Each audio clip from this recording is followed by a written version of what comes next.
केंद्रीय बजट में इस बार उद्योग, नवाचार और रोजगार पर स्पष्ट और मजबूत ध्यान दिखाई दिया है।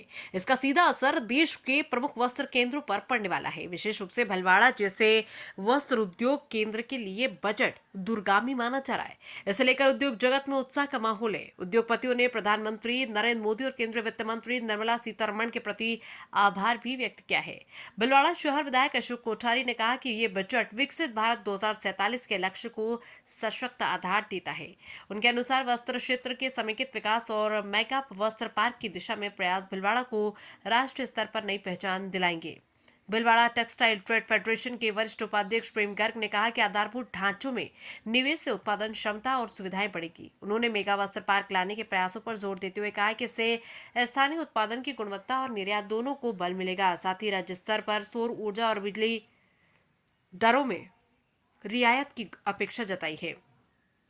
Mewar chamber of commerce and industry के मानद महासचिव आर के जैन ने इसे संतुलित और दूरगामी बजट बताया। उन्होंने कहा कि वस्त्र क्षेत्र के लिए प्रोत्साहन का कार्य करेगा। क्लस्टर विकास से पुराने औद्योगिक क्षेत्रों का आधुनिकीकरण होगा और लघु उद्योगों के लिए विशेष प्रावधान से छोटे उद्यमियों को संबल मिलेगा। उद्योगपति सुनील जागोटिया ने कहा कि नई मशीनों पर शुल्क में कमी से विस्तार और आधुनिकीकरण को गति मिलेगी। निर्यात संभावना में वृद्धि और प्रक्रियाओं के सरलीकरण से उद्योग जगत को राहत मिलेगी। उद्योगपति दिनेश नौलखा ने बजट को समग्र विकास वाला बताते हुए कहा कि वित्त मंत्री निर्मला सीतारमण द्वारा प्रस्तुत ये बजट स्वास्थ्य, शिक्षा, सुरक्षा और आधारभूत ढांचे को मजबूती देने वाला है। सड़कों, रेल मार्गों और बिजली पर विशेष बल से उद्योगों को स्थिरता मिलेगी और युवाओं के लिए रोजगार के अवसर बढ़ेंगे। उन्होंने कहा कि अनावश्यक खर्च पर रोक और उद्यमिता प्रोत्साहन से अर्थव्यवस्था को नई दिशा मिलेगी। भीलवाड़ा से संवाददाता गोविंद पायक की रिपोर्ट। केंद्र सरकार के बजट में बहुत दूरदर्शी बजट रहा है। बजट के अंदर इंफ्रास्ट्रक्चर के ऊपर जोर दिया गया है, जिससे इंफ्रास्ट्रक्चर जितना ज़्यादा मिलेगा उतनी फैसिलिटीज़ प्रोवाइड होंगी, उतना ही एम्प्लॉयमेंट बढ़ेगा। भीलवाड़ा के लिए प्रमुखता से जो है मेगा टेक्सटाइल पार्क की घोषणा की गई है नए-नए की, उसमें से हम मेगा टेक्सटाइल पार्क लाने की सोचेंगे और उस बारे में हमारा प्रथम दृष्टया तो ये रहेगा भाई पीएम मित्रा पार्क मिले। अगर वो नहीं मिलता है और उसके समकक्ष मेगा टेक्सटाइल पार्क मिलता है तो हम वो लाने का प्रयास करेंगे। उससे यहाँ की क्वालिटियाँ, उत्पादन और क्या कहते हैं अपने एक्सपोर्ट को बहुत बढ़ावा मिलेगा। और क्या उम्मीद है सर? उम्मीदों का तो देखो अंत नहीं होता है। उम्मीद तो केवल केवल अभी राज्य सरकार के बजट पर निर्भर कर रही है, जिसमें सोलर और विद्युत दरों के ऊपर कुछ रिलैक्सेशन दिया जाए। बाकी तो उपभोक्ता और निर्माता अपने दम पे ही काम करता है और वही कर रहा है। केंद्रीय बजट एक संतुलित एवं दीर्घकालीन योजना को ध्यान में रखते हुए बनाया है। भीलवाड़ा के दृष्टिकोण से देखा जाए तो ये टेक्सटाइल सेक्टर्स के लिए एक बूस्टर डोज का काम करेगा। 2-3 बेनिफिट्स भीलवाड़ा को मिलने वाले हैं। पहला, यदि मेगा टेक्सटाइल पार्क की जो घोषणाएं हुई है उसमें टेक्निकल टेक्सटाइल के डेवलपमेंट के पूरे चांसेस हैं।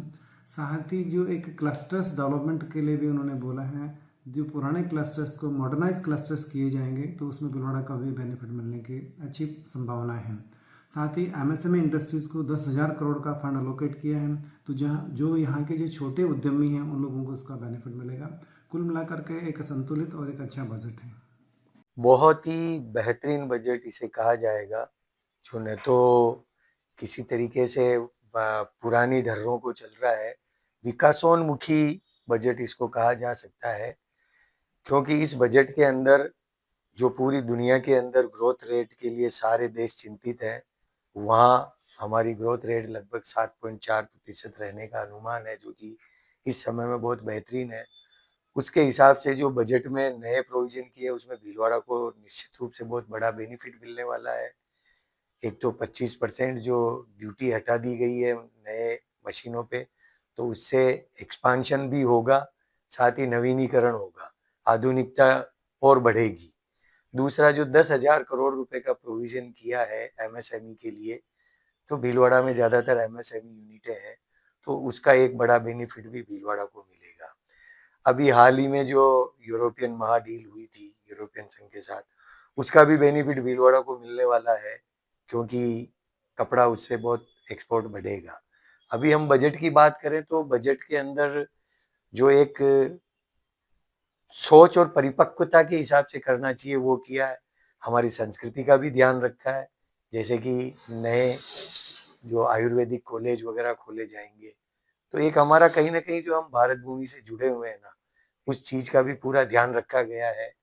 साथ ही जैसे देखें, जो विदेश पढ़ने जाने वाले बच्चे हैं या आपको किसी भी चीज के लिए फंड भेजना है जिसमें अप्रासंगिक 20% टीसीएस लगता था, जो आदमी जमा कराता था, फिर वापस उस प्रक्रिया में फंस के वापस वो 2 4 6 महीने में आता था, तो उसका सरलीकरण करके मात्र 2% कर दिया है।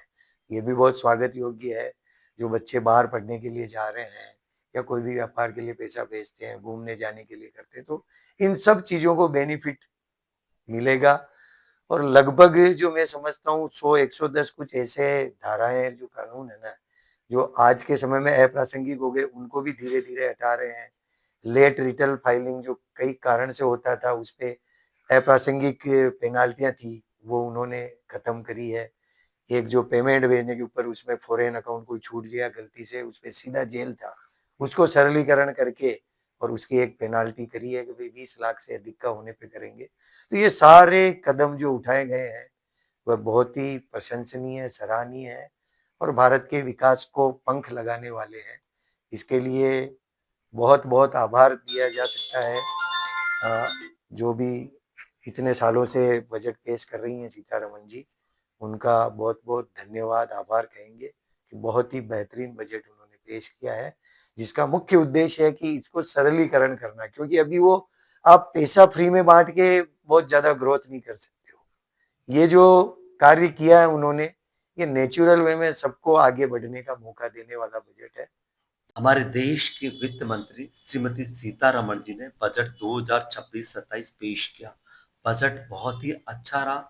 हर एक क्षेत्र में स्वास्थ्य को लेकर, शिक्षा को लेकर, देश के विकास को लेकर और सुरक्षा को लेकर। इस बजट में इंफ्रास्ट्रक्चर और डेवलपमेंट को बहुत अधिक जोर दिया गया, जिसमें हमारी सड़कों को लेकर, रेलवे को लेकर, बिजली को लेकर। इससे हमारे इंडस्ट्रीज को एक मजबूती मिलेगी और युवाओं को रोजगार मिलेगा। युवाओं को रोजगार के साथ साथ इस बजट की और भी विशेषता रही, जिसमें सामान्य वर्ग पर कोई टैक्स नहीं लगाया गया, साथ में फिजूल खर्ची को रोका गया, साथ ही startup India, make in India पर भी विशेष जोर दिया गया, जिसके साथ रोजगार मिलना होगा। और उसके साथ साथ हमारे स्टेट की गवर्नमेंट है, राज्य सरकारों को बहुत बड़ी मजबूती मिलेगी। उसको बहुत कम इंटरेस्ट के ऊपर केंद्र सरकार लोन देगी, जिससे हमारे प्रदेश के माननीय मुख्यमंत्री जी भी जो जल योजना और बड़ी योजना को लेकर है, तो उनको भी डेवलपमेंट में बहुत बड़ा एक सहयोग मिलेगा। तो ये बजट हमारा देश को आर्थिक सुदृढ़ता की तरफ, साथ में हमारे माननीय प्रधानमंत्री जी का विजन 2047 विकसित भारत को पूरा करता है। इस बजट में भिलवाड़ा को टेक्सटाइल के लिए भी एक बहुत अच्छा रहा, टेक्सटाइल को लेकर भी, कि उन्होंने 5 प्रमुख उप घटकों को इंटीग्रेटेड किया है। राष्ट्रीय फाइबर योजना को लेकर, कपड़ा विस्तार को लेकर, और उसके साथ भी हस्तकरघा, हस्तशिल्प, टैक्स इकोन और पहल और समर 2.0 को लेकर। इसके साथ साथ मेगा टेक्सटाइल पार्क की भी कई घोषणाएं की गई है। मेगा टेक्सटाइल पार्क को इस मोड के ऊपर, तो उस पोजीशन के ऊपर भी, चैलेंजिंग मोड के ऊपर भी, उसमें भी अपने को भीलवाड़ा को जो हमें पी मित्रा में टेक्सटाइल पार्क मिला है, उसको अपन मेगा टेक्सटाइल पार्क में लाने का पूरा प्रयास करेंगे। साथ ही अभी कुछ समय पहले ही हमारे माननीय प्रधानमंत्री जी ने यूरोपियन यूनियन के साथ एक समझौते का बहुत बड़ा निर्णय लिया, उससे भी हमारे भिलवाड़ा का एक्सपोर्ट बढ़ेगा। तो ये बजट हर दृष्टि से, चाहे युवाओं को लेकर, रोजगार को लेकर, चाहे शिक्षा और स्वास्थ्य को लेकर, चाहे देश की सुरक्षा को लेकर और डेवलपमेंट को लेकर, हर दृष्टि से बेस्ट बजट माना जाएगा।